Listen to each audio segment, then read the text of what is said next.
쫓기던 다윗입니다. 쫓기는 것은 이제 잡히면 죽는다는 것을 의미하기 때문에 다윗은 극심한 공포 가운데서 그래서 도망치다가 뜻밖의 블레셋에 의해서 이제 그 위기로부터 포위되어 죽임당할 위기로부터 벗어나는 일이 있게 되었습니다. 그리고 다시금 이제 그 사울은 그 죽이려고 하는 그 추격대를 멈추지 않고 블레셋이 물러간 다음에 다시 회군하여 돌아와 다윗을 추적하는 그 가운데 있었습니다. 근데 하나님께서 동굴에서 이제 오히려 역전의 상황, 사울을 죽일 수 있는 그런 상황을 하나님께서 만들어 주셨다고 할 수밖에 없는 거죠. 왜 사울은 수풀이 아니고 바위 동굴 속으로 들어왔겠습니까? 그것도 다윗의 무리들이 숨어 있는 그 동굴에 하필이면 그 동굴에 들어왔습니까? 여기에서 하나님이 주신 기회다 여기고 죽여도 되는 것인데, 그런데 그리고 그 옆에 있는 신하들이 그 일을 충동했는데도 불구하고 다윗은 죽이지 않았습니다. 그리고 이제 사울은 나간 거죠. 나간 그 상황 가운데서 다윗이 가만히 있지 않고 나와서 이제 오늘 8절부터 15절까지의 말을 이제 사울을 향해서 내쏟습니다. 이건 마치 여호와 하나님을 재판장으로 모시고 지금 자기 자신을 변호하고 있는 그런 형국입니다. 그리고 오히려 변호인으로 자기를 세울 뿐만 아니라 지금 이 사울을 심판정에 세워가지고 하나님께서 당신을 심판하실 것이다. 이제 그렇게 선언하는 자리 가운데 있는 것을 우리는 보게 되는 거죠. 그 가운데 다윗은 마치 변호사가 정말 원고를 탄탄하게 써서 자기를 변호하는 것처럼 한 세 가지 이유를 들어서 내게 잘못이 없고 그리고 사울이 문제가 있다는 것을 지적하는 그런 장면이 오늘 본문의 장면입니다. 나갔을 때 이제 사울에게 외칩니다. 내 주 왕이여, 그러고 외칩니다. 내 주 왕이여 외칠 뿐만 아니라 나중에는 내 아버지여 이렇게 외칩니다. 그러니까 두 말 가운데 친근감과 그리고 존경심을 품고 있는 것을 우리는 다 보게 됩니다. 내 주 왕이여, 장인이고 그리고 원수지만 그러나 지금 왕으로 그를 인정하고 사람들 앞에서 선포하고 있을 뿐만 아니라 그리고 돌아보는 그때에 다윗이 땅에 엎드려서 절을 했다. 그래서 사울을 공식적으로 모든 사람들 앞에서 높이며 왕으로 인정하는 모습을 보게 됩니다. 다윗은 그러니까 사울이 그렇게 생각하는 것처럼 결코 사울을 경쟁자로 여긴 적이 없는 거예요. 존경하는 왕으로, 아버지로 그렇게 여겼습니다. 그러면서 말을 합니다. 보소서라고 얘기하면서 이제 말하고 있는 것이죠.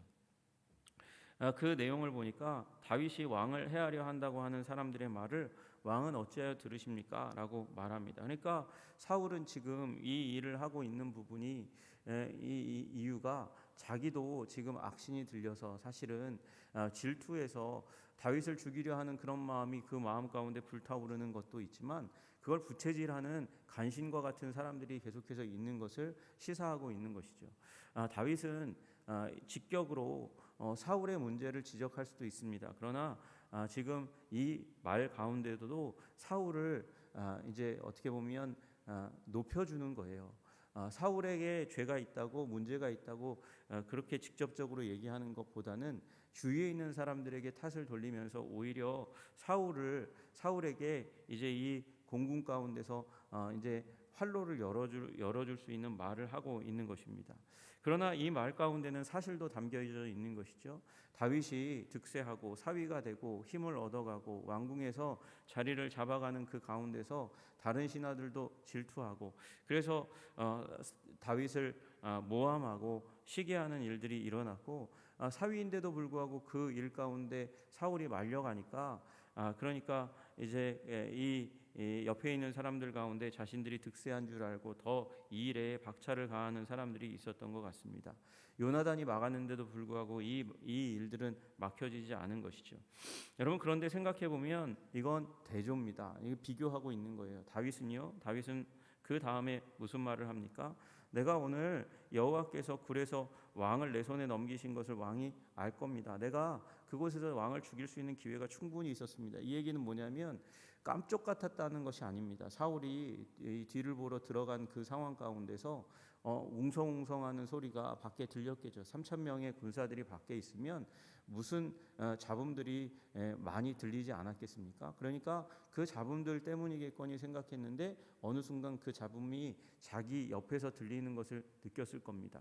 근데 그 상황 가운데서 어떻게 이제 반응할 수 있겠습니까? 그 옆에 있는 사람들이 다윗의 이제 군사 사람들이라 할지라도 얼어붙은 채 아무 일도 못한 채 찍소리도 못하고 목소리도 내지 못하고 땀만 이제 식은 땀만 흘리다가 이제 기회를 보아서 왜 가만히 있지? 왜 나를 향해서 칼을 들지 않지? 그런 상황들을 생각하고 있을 그때에 그가 얼어붙어서 이제 얼어붙어 있다가 조금 해동돼서 나왔을 거예요. 나오고 이제 그 공포감에 이제 그 굴에서 떨어져 나와 있는 그 상황 가운데 다윗이 말하고 있는 것입니다. 근데 그 가운데 다윗이 뭐라고 얘기하고 있어요? 그 상황 가운데 나는 당신을 죽이지 않았습니다. 어떤 사람이 나를 권하여 왕을 죽이라 하였으나 내가 왕을 아껴서, 원어로 보면 후스라는 단어, 불쌍히 여겼다는 말입니다. 내가 당신을 아껴서, 내가 당신을 불쌍히 여겨서 내가 죽이지 않았습니다라고 얘기하는 것이죠. 나는 내 손을 들어 내 주를 해하지 아니하리니, 왜냐하면 하나님이 기름 부어 세우신 사람이니까 나는 당신을 불쌍히 여기고 아껴서 당신을 죽이지 않았습니다라고 얘기하면서 다윗은 주위 사람들에 의해서, 여론에 의해서 그래서 마음이 충동되고 움직이고 흔들리고 무너지고 깨지고 박살나는 사울과는 달리 사람들의 말, 여론 중요하죠. 중요한 것입니다. 그 의견을 듣는 것도 필요한 일입니다. 그럼에도 불구하고 하나님이 정하신 원칙이 있으면 그 원칙을 굳건하게 지켜서 그것을 훼손하지 않는 중심을 가지고 있다고 다윗은 얘기하고 있는 것이죠. 여러분, 우리 이 세상 가운데서도 여러 말이 있습니다. 사람들의 말이 복작복작하게 여러 군데서 들려옵니다. 권위를 가지고 이야기합니다. 박사라고 전문가라고 이 일에 몇 년 동안 종사한 사람이라고 얘기하면서 그러면서 하는 전문가적인 말이 있습니다. 여러분, 그러나 그것보다 그것들이 하나님의 말씀보다 앞설 수 없다는 사실을 믿으시기를 주님의 이름으로 축복합니다. 그리고 하나님의 말씀 가운데 해답을 찾으려고 애쓰고 힘쓰시는 여러분 되시기를 주님의 이름으로 축복합니다.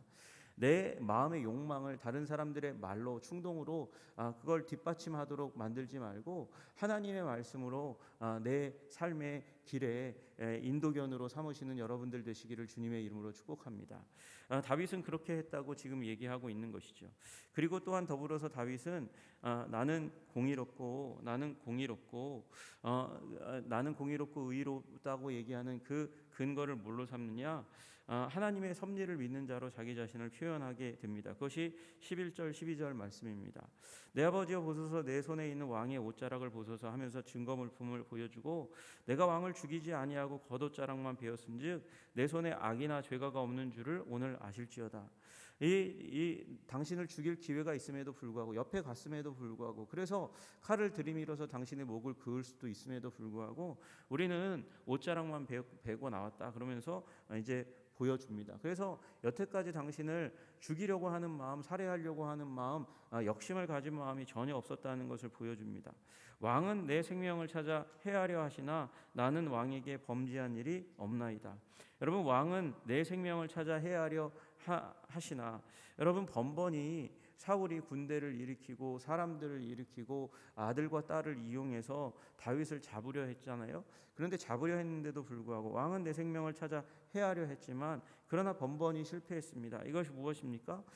다윗을 하나님이 원하시지 않는 일, 하나님이 뜻하시지 않는 일을 당신이 행하고 있다는 방증이기도 한 것입니다. 그런데 왜 사울이 이 일을 멈추지 못하고 있습니까? 사울은요, 지금 앞에서 말씀드렸지만 하나님께 대적하고 있는 거예요.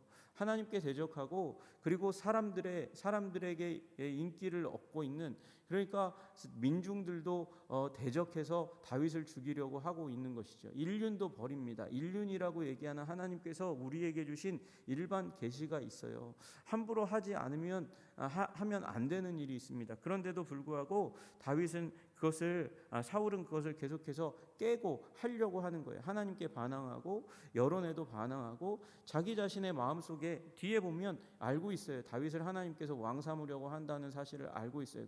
그럼에도 불구하고 지금 사위를 죽이려고 하는 그런 마음을 왜 갖고 있습니까? 내 인생은, 내 운명은 내가 결정한다는 거예요. 지금 내 운명은 내가 결정한다고 칼 들고 하나님께 대적해서 다윗을 죽이려고 쫓아오고 있는 것이죠. 그러나 다윗은 그렇지 않습니다. 다윗은 사울과 다릅니다. 다윗은 무엇을 믿고 있습니까? 여호와께서는 나와 왕 사이를 판단하사 여호와께서 나를 위하여 왕에게 보복하시려니와 내 손으로는 왕을 해하지 않겠나이다. 지금 누굴 믿고 있습니까? 사람들은 지금 내 주먹을 믿으라고 얘기하고 있고 내 칼을 믿으라고 얘기하고 있는 그 상황 가운데서 나는 내 주먹, 내 칼, 내 권세 믿지 않는다. 나는 하나님을 믿는다. 하나님이 재판장이시다. 하나님께서 당신에게 보복하시려니와, 그러니까 지금 이 상황 가운데서 하나님께서 행하실 것이라는 굳건한 믿음, 하나님이 심판자고 하나님이 내 인생의 결정자고 하나님께서 이스라엘 역사의 주관자라는 하나님의 섭리와 그리고 판단을 믿는 믿음을 갖고 있는 것이죠. 여러분, 우리 모두에게 이 믿음 가지시기를 주님의 이름으로 축복합니다. 여러분, 그래서 이 믿음 가지고 우리 이 직장에서 또 여러 삶의 정황 가운데서 우리를 향해 다가오는 적과 같은 사람들을 인내하고 이겨낼 수 있는 믿음 가지시는 여러분들 되시기를 주님의 이름으로 축복합니다. 하나님께서 심판자입니다. 하나님께서 주관자이십니다. 하나님께서 억울한 기도하는 하나님의 백성 의인의 기도를 무시하지 않고 반드시 듣고 계시며 때가 되시면 반드시 의롭게 드러내시고 그리고 악한 자는 심판하시는 일이 일어나게 될 줄로 믿으시기를 주님의 이름으로 축복합니다. 왕이 누구인가에 대해서 다윗은 분명했고 사울은 분명하지 않았다 말씀하고 있는 것이죠. 그리고 나서 이제 다윗은 얘기합니다. 하나님 지금 무엇을 추구하는가에 대한 문제를 가지고 얘기하고 있습니다. 여러분, 옛 속담에 말하기를 악은 악인에게서 난다 하였으니 내 손이 왕을 해하지 아니하리이다. 내가 지금 악인에게서, 악인이라는 나무에게서 악이라는 열매가 납니다. 그러나 나는 당신을 죽이지 않았습니다. 지금 선한 열매를 맺었습니다. 왜냐하면 나는 선한 사람이기 때문에 그렇습니다. 그러나 당신은 지금 악합니다. 악한 것을 쫓고 있습니다. 그 이유가 무엇입니까? 삶의 목적이 다르기 때문이라고 얘기하고 있는 것이죠. 14절에 보니까 이스라엘 왕이 누구를 따라 나왔으며 누구의 뒤를 쫓나이까? 누구를 쫓고 있습니까? 죽은 개나 벼룩을 쫓음이니이다. 이렇게 얘기합니다. 지금 다윗이 자기 자신을 죽은 개나 벼룩이라고 얘기하면서 자기를 낮추고 있는 것입니까? 그 얘기를 하고 있는 것이 아니라 누구를 쫓는 것이 원래 사울의 사명입니까? 블레셋을 쫓아가는 것이 사울의 사명입니다. 블레셋 외적으로부터 나라를 지키는 것이 사울의 사명입니다. 사울은요 지금 자기의 사명을 다하지 않고 오히려 죽은 개나 벼룩, 그러니까 그것을 잡는다 한들 이 사울에게는 전혀 사명이 아닌 것, 유익이 아닌 것, 이익이 아닌 것을 쫓고 있다 이렇게 얘기하는 것이죠. 무가치한 것을 지금 추구하고 있는 사울을 자꾸 지금 정죄하고 있는 것입니다. 여러분, 우리 인생의 성패는 무엇을 쫓는가에 달려 있습니다. 여러분, 우리 인생에 정말 가치 있는 것을 쫓으시는 여러분들 되시기를 주님의 이름으로 축복합니다. 헛된 우리가 죽을 때에 놓고 갈 수밖에 없는 그런 물질이 우리 인생의 목적이, 최종적인 목적이 되어서는 안 됩니다. 물질은 도구일 수밖에 없습니다. 하나님께서 우리가 살아가도록 부어주시는 것이 물질입니다. 때로는 그것이 우리의 이제 경제적인 상황에 의해서 결정되는 것처럼 여겨지지만 하나님은 우리의 먹을 것과 입을 것을 채워주시고 그리고 강하게 하시고 부하게 하시고 그리고 생존하게 하시는 하나님이신 줄로 믿으시기를 주님의 이름으로 축복합니다. 중요한 것은 우리가 하나님의 사명을 쫓는가 아닌가입니다. 다윗은 계속해서 얘기합니다. 그런즉 여호와께서 재판장이 되어 나와 왕 사이에 심판하사 나의 사정을 살펴 억울함을 풀어주시고 나를 왕의 손에서 건져내시기를 원하나이다. 그렇게 말씀하시는 거죠. 여러분, 이 이후에도 보면 다윗은 한때 블레셋에 자기의 몸을 의탁하는 순간이 오게 됩니다. 그래서 다윗이 블레셋에 속해 있으니까 블레셋에 속해서 이스라엘을 쳐야 되거든요. 그런데 다윗은 철저하게 비밀을 엄수하면서 그러면서 계속해서 이스라엘은 치지 않고 민족의 배신자는 되지 않고 오히려 이스라엘의 외적들을 섬멸하는 작전을 블레셋에 있으면서도 펼쳐갑니다. 왜 그렇습니까? 다윗은 자기에게 주어진 사명을 잘 알았기 때문에 그렇습니다. 이스라엘을 보호하는 것이 하나님께서 자기에게 주신 사명인 줄 알고 끝까지 그것을 고수하고 지키고 그리고 사명을 따라 살아갔다는 것입니다. 그리고 그 일에 대해서 하나님께서 심판하실 것이라고, 억울함을 풀어주실 것이라고 믿음을 두고 있는 것이에요. 여러분, 여러분의 삶 가운데 가장 소중한 것이 무엇입니까? 여러분에게 가장 소중한 것, 사명이 되시기를 주님의 이름으로 축복합니다. 여러분, 다윗이 사명을 쫓아갔습니다. 그 당시에 하나님께서 주신 하나님의 뜻을, 그 시대에 주신 하나님의 뜻을 쫓아 다윗은 살아갔습니다. 사울은 그 사명을 받았지만 그 사명이 아니라 개인적인 목적, 자신의 왕권을 강화하는 것으로 어느 순간 자신의 인생의 목적이 바뀌고 부패하고 변질하는 일이 일어나게 되었습니다. 여러분, 그러므로 여러분, 사울의 길이 아니라 다윗의 길을 걸어가시는 여러분들 다 되시기를 주님의 이름으로 축복합니다. 사명을 쫓아갈 때에 자꾸 이것이 지혜롭다, 저것이 지혜롭다, 그것이 바른 길이다 얘기하는 사람들의 속삭임이 있을 것입니다. 여러분, 들으십시오. 그리고 기도하면서 판단하십시오. 하나님의 말씀의 캐논, 하나님의 말씀의 잣대입니다. 그 하나님의 말씀의 잣대로 걸을 것은 거르고 취할 것은 취하며 여러분, 옳은 길 걸어가시는 여러분들 되시기를 주님의 이름으로 축복합니다. 억울한 일 당하십니까? 그때에 우리의 왕이, 재판장이 하나님이라는 사실을 믿고 하나님께 그 판단을 맡기고 나는 내 길을 걸어가시는 여러분들 되시기를 주님의 이름으로 축복합니다. 그리하면 하나님께서 40년 광야 가운데서도 생존하게 하신 것처럼 우리를 생존하게 하시고, 다윗 그 온 세상이 자신을 잡아 죽이려고 하는 그 상황 가운데서도 견디고 왕이 되게 하신 것처럼 하나님께서 우리를 상승하게 하시는 은혜가 일어나게 될 줄로 믿으시기를 주님의 이름으로 축복합니다. 기도하겠습니다. 하나님 아버지, 감사하고 찬양합니다. 주님, 그렇습니다. 우리의 인생, 우리의 삶의 목적 오직 주님께 있음을 믿고 감사하고 찬양합니다. 하나님께서 우리에게 목적을 주시니 그 목적을 향해서 다 아버지 나아갈 수 있도록 주님 도와주시고 인도하여 주시옵소서.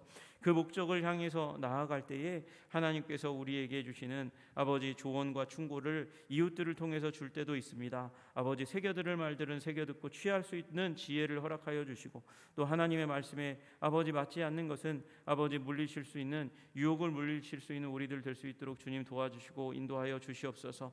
억울한 일 당했을 때는 하나님께 맡기고 기도의 자리를 지키고 말씀의 자리를 지킴으로 말미암아 우리 인생 승리의 길이 될 수 있도록 주님 도와주시고 인도하여 주시옵소서. 아버지, 다윗처럼 흔들리지 않는 아버지 그런 원칙이 분명한 하나님의 사람 되게 하시기를 간절히 소원합니다. 그래서 하나님 아버지, 우리의 내면이 견고하고 든든한 다윗과 같은 사람 되게 하시기를 간절히 오늘도 소원하고 맡기며 우리 주 예수 그리스도 이름 받들어 기도드리옵나이다. 아멘.